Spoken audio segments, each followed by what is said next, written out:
এখন তো ফরজ না পড়লে ফরজ না পড়তে পারলেও পড়তো না, এরকম একটা অবস্থা কি আছে কি নেই? কি আমাদের সমাজের কত আসছে? হাজিরিন, আল্লাহর ইবাদত, আল্লাহর দাসত্ব, এটা আমার আপনার দায়িত্ব, কর্তব্য। যদি আপনি আল্লাহর ইবাদত না করেন, দাসত্ব স্বীকার না করেন, কি শান্তি হবে না অশান্তি হবে? আল্লাহর দাসত্ব যে স্বীকার করে, তার চাইতে শান্ত, তার চাইতে এত সম্মানিত ব্যক্তি পৃথিবীটার কেউ নেই। বলেন না সুবহানাল্লাহ। দুনিয়ার ও আখিরাতে আল্লাহ শর্ত দিয়ে দুনিয়া আমাদের পাঠাইছেন, ওমা খালাকতুল জিন্না ওয়াল ইনসা ইল্লা লিয়াবুদুন। জিন এবং ইনসানকে আল্লাহ পাক দুনিয়া পাঠাইছেন তার ইবাদত করার জন্য। কিসের জন্য? দাসত্ব করার জন্য, হুকুম মানার জন্য। আল্লাহ যা হুকুম করছে আমাদের সেই হুকুমগুলো মানতে হবে খুশি মনে। বলেন কি মনে?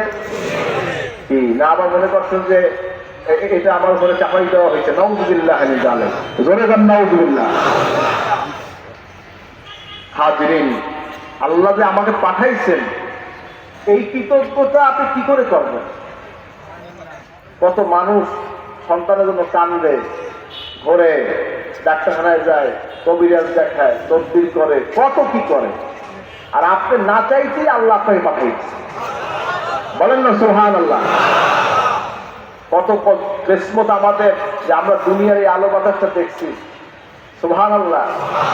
আল্লাহর ঘর দেখেছি, নবীর রওজা শরীফ দেখেছি, কত আউলিয়া কেরাম দেখেছি, আল্লাহ কত সৃষ্টি জগৎ দেখেছি, কত মানুষ দেখেছি, কত নেককার ব্যক্তিকে দেখেছি। বলেন না সুবহানাল্লাহ। আল্লাহ কত নাজ নিয়ামত দেখেছি। এই শুকরিয়া আদায় কিন্তু শেষ করতে পারবে না। হাজিরিন ভাইরা আমার, যেন আল্লাহ শুকর গুজার বান্দা হবেন। কি বান্দা হবেন? হাজিরিন, কার শুকরিয়া আদায় করবেন? কার শুকরিয়া? আল্লাহ শুকরিয়া। বেশি বেশি যে ব্যক্তি শুকরিয়া আদায় করে, আল্লাহ তার নিয়ামত বাড়িয়ে দেয়। বলেন হাজিরিন, যাই হোক হাজিরিন, আল্লাহ ইবাদত করতে হবে। কার ইবাদত? ছোট ছোট আমল, ছোট ছোট তাহাজ্জুদে 2 রাকাত নামাজ, 3 রাকাত, এই 2 রাকাত, 2 রাকাতে 4 রাকাত, 6 রাকাত, 8 রাকাত, 10 রাকাত, 12 রাকাত, 14 রাকাত, যেটা পারে কমপক্ষে 2-4 রাকাত। কি ভাই ঠিক কি লাগবে? হাজিরিন, এটা যে পড়েন কষ্ট হয়। কষ্ট কতক্ষণ? 10 থেকে 15 মিনিট। কথা কাম না, 10 থেকে 15 মিনিট। এই 10-15 মিনিট কষ্ট করছেন, আল্লাহ পাক সন্তুষ্ট হয়ে গেছেন, আল্লাহকে ক্ষমা চাইছেন, নিষ্পাপ হয়ে গেলেন। এবার ফজর পর্যন্ত একটু বিশ্রাম করলেন, এবার আবার উঠে ফজর নামাজটা পড়লেন, এরশাদ পর্যন্ত একটু বসলেন, তাসবিহ তাহলিল করলেন, জিকির ফিকির করলেন। হাজিরিন, এবার 2 রাকাত এরশাদ নামাজ পড়লেন, মুখ বলে একটু হজের এবং উমরার সব লেখা হবে। বলেন না সুবহানাল্লাহ। হাজিরিন, জীবনে হজ ফরজ হয়েছে একবার। কয়বার? কয়বার? একবার হজ ফরজ। যার সামর্থ্য আছে, বাড়ি থেকে মক্কা শরীফ যাওয়া আসা, আপ ডাউন টিকিট খরচ যার আছে, সে হাইটে হোক, উটের পিঠে হোক, যেভাবে হোক, বাহনে চড়ে হোক, সে যদি মক্কা শরীফ যাওয়া আসার পদ্ধতিটা থাকে, তার জন্য হজ ফরজ। কন্যা সুবহানাল্লাহ।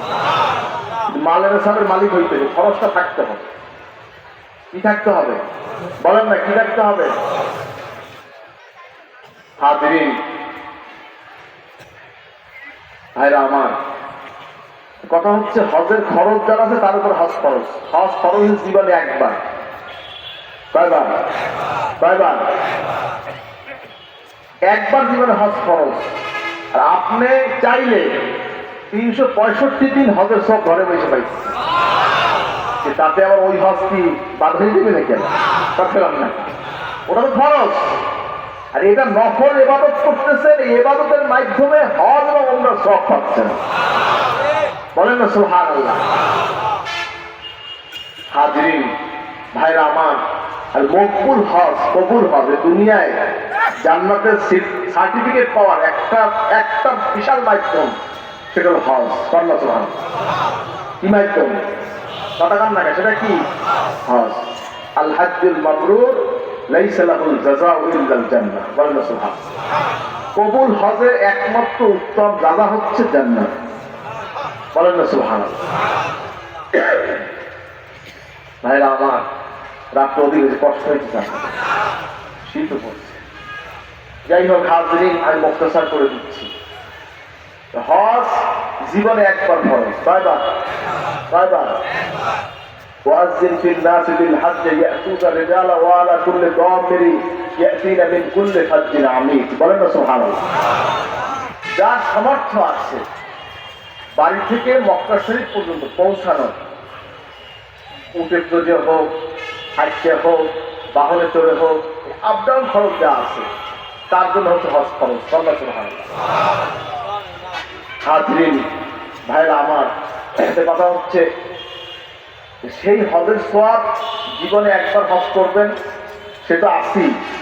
আর যে গরিব, যার কিছু নাই, মিসকিন ফকির, কিছু নাই, আপনার মক্কা শরীফ যাওয়া আসার খরচ নাই, অথচ আপনি কিয়ামতের দিন উঠে দেখবেন যে আপনি শুধু আপনার জান্নাতের সুসংবাদ দিয়ে সব ফেরেশতারা অপেক্ষা করছে। আপনি জান্নাতের সুসংবাদ প্রাপ্ত, ডান হাতে ইনশাআল্লাহ আমলনামা আসবে, খুলে দেখবেন আপনি জান্নাতের টিকিট পেয়ে গেছেন।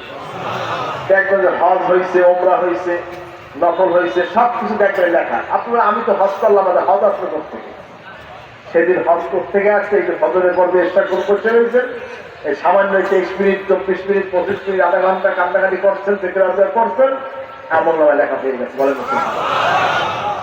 এই জন্য ছোট ছোট আমল,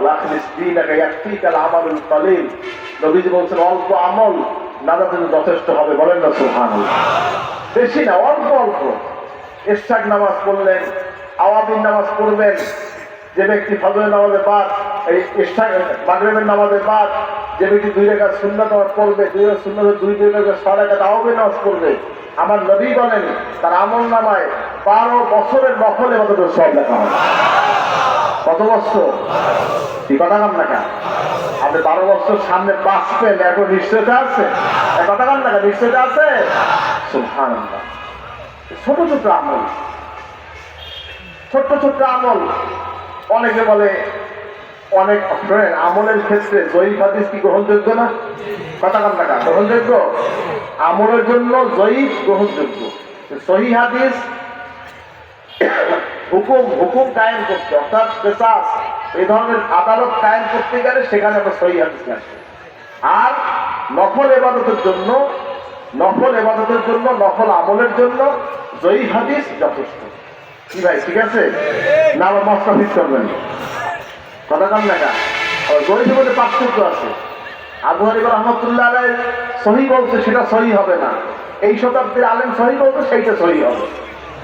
আছে কি নাই? আছে কি নাই? এজন্য বেশি বেশি আল্লাহর ইবাদত করবেন। কার ইবাদত? আল্লাহ নৈকট্য অর্জন করতে পারে বান্দা নফল ইবাদতের মাধ্যমে। ফরজ ইবাদত তো আছেই, যত নফল ইবাদত করবেন অত আল্লাহর কাছে যাবেন। নবীজির উপরে আল্লাহ নবী সাল্লাল্লাহু আলাইহি ওয়াসাল্লাম বেগুনাহ, নিষ্পাপ, মাসুম, ঠিক না? কথা কাম না কেন? সবাই বলেন ঠিক কিনা বলেন? নবীজির গুনাহ ছিল, তারপরও নবীজি সারা রাত্র দাঁড়িয়ে আল্লাহর ইবাদত করতে, নামাজ পড়তে।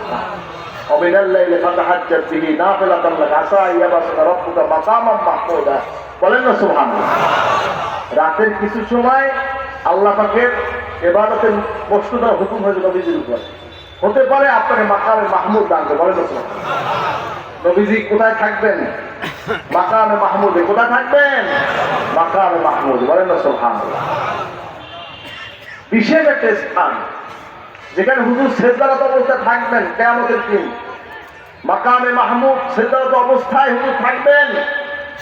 তামাম নবী রাসূলরা বলবে, কি বলবে? তারা বলবে ইয়া নাফসি, আর নবী বলবেন ইয়া উম্মতি, রব্বি হাবলি ইয়া উম্মতি, আর সমস্ত নবী রাসূল বলবেন ইয়া নাফসি বলেন। তামাম মানুষের সাথে নিজে ব্যস্ত, আর নবীজি তার উম্মতকে নিয়ে ব্যস্ত। বলেন না সুবহানাল্লাহ। হুজুর সেজদা করে কাঁদতে থাকবেন আল্লাহর দরবারে। হুজুরকে নির্দেশ করা হবে, ইরফা রাসাক ইয়া মুহাম্মদ ইসফা তুসাফা সাল তোতা। বলেন না সুবহানাল্লাহ। আপনি মাথা উঠান, আপনি যা সুপারিশ আপনি যার জন্য করবেন মঞ্জুর করা হবে, যার জন্য আপনি যা ইচ্ছা চাইতে বলেন নবীজির মর্যাদা, বলেন না সুবহানাল্লাহ। মাকামে মাহমুদের মালিক আল্লাহ নবীজিকে করবেন, বলেন না সুবহানাল্লাহ। হাউজে কাউসারের মালিক আল্লাহ নবীজিকে করবেন, বলেন না সুবহানাল্লাহ। হাজিরিন ভাইরা আমার, এজন্য নবী আল্লাহ হাবিব সাল্লাল্লাহু আলাইহি ওয়াসাল্লাম তিনি জীবনে কোনোদিন তাহাজ্জুদের কাজা হয় নাই। হাজিরিন, আর উম্মতে মুহাম্মাদের তাহাজ্জুদের নামাজ পড়ে, ইবাদত করে, কান্দে আল্লাহর কাছে, ভাইরা আমার, আল্লাহ পাক তাকে উঁচু মাকাম দান করুন, বলেন না সুবহানাল্লাহ।